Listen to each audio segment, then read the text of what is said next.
क्या तुमने कभी नोटिस किया है कि कुछ लोग रूम में एंटर करते ही एटमॉस्फेयर चेंज कर देते हैं और कुछ लोग पूरा दिन वहीं मौजूद रहते हैं लेकिन किसी को उनकी प्रेजेंस फील ही नहीं होती।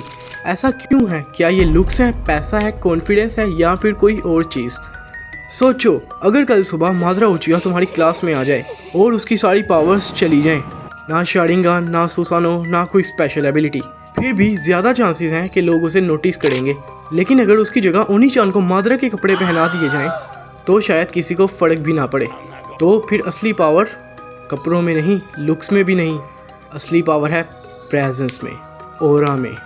और आज का सबसे इम्पोर्टेंट सवाल ये है, आखिर कुछ लोगों की प्रेजेंस इतनी हैवी क्यों होती है और हम अपना ऑरा ओनी चान मादरा जैसा बिल्ड कैसे कर सकते हैं? आज हम इसी मिस्ट्री को डिकोड करेंगे। लेकिन पहले, अगर तुम रूम में एंटर करके नोटिस होना चाहते हो, ना कि फर्नीचर का हिस्सा लगना, तो सब्सक्राइब कर लो, क्योंकि यहाँ हम सिर्फ साइकोलॉजी नहीं सिखाते, हम इन्फ्लुएंस बिल्ड करना सिखाते हैं।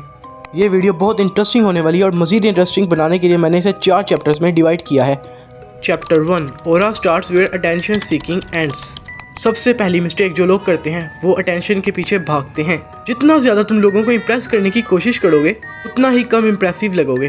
क्लास का वो स्टूडेंट याद है जो हर बात में बोलता है, हर जोक पर हंसता है, हर वक्त नोटिस होने की कोशिश करता है? शुरू में तो लोग उसे देखते हैं, बाद में इग्नोर कर देते हैं। अब दूसरी तरफ वो बंदा जो कम बोलता है लेकिन जब बोलता है तो सब सुनते हैं। उसने इताची की तरह अटेंशन चेज नहीं की, उसने वैल्यू क्रिएट की। मादरा बैटलफील्ड में एंटर होके अनाउंस नहीं करता, गाइस प्लीज मुझे सीरियस लो। उसकी प्रेजेंस खुद अनाउंस करती है। लेसन, अटेंशन मांगना बंद करो, अपनी वैल्यू बिल्ड करो। चैप्टर की तरफ चलते हैं। Chapter 2, the mystery effect. इंसान नेचुरली अननोन चीज़ों की तरफ अट्रैक्ट होता है, इसीलिए जोहान लीवर इतना फैसिनेटिंग लगता है। लोग उसे समझ नहीं पाते और जो चीज़ समझ नहीं आती दिमाग उसके बारे में सोचता रहता है। रियल लाइफ में भी यही होता है। जो बंदा पहली मीटिंग में अपनी पूरी लाइफ स्टोरी सुना देता है उसमें मिस्ट्री ख़त्म, इंटरेस्ट ख़त्म। लेकिन जो हर चीज़ रिवील नहीं करता, लोग उसके बारे में खुद सोचना शुरू कर देते हैं। ऑरा का मतलब रूड होना नहीं, ऑरा का मतलब हर वक्त अवेलेबल ना होना भी नहीं। ऑरा का सिंपली मतलब है अपनी पूरी किताब पहले पेज पर ना खोल देना। चैप्टर की तरफ चलते हैं। Chapter 3, the science of aura. अब एक इंटरेस्टिंग एक्सपेरिमेंट। साइकोलॉजिस्ट ने ऑब्जर्व किया कि लोग कॉन्फिडेंट बॉडी लैंग्वेज को कॉम्पिटेंस समझने लगते हैं, चाहे उनके पास एक्चुअल प्रूफ हो या ना हो। इसे हैलो इफेक्ट कहा जाता है।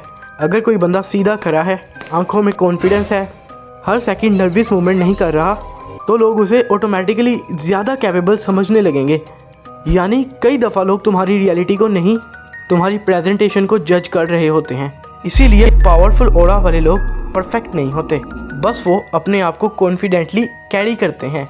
नेक्स्ट चैप्टर की तरफ चलते हैं। Chapter 4, the real secret. अब सबसे इम्पोर्टेंट चैप्टर, क्योंकि यहाँ ज़्यादातर लोग फेल हो जाते हैं।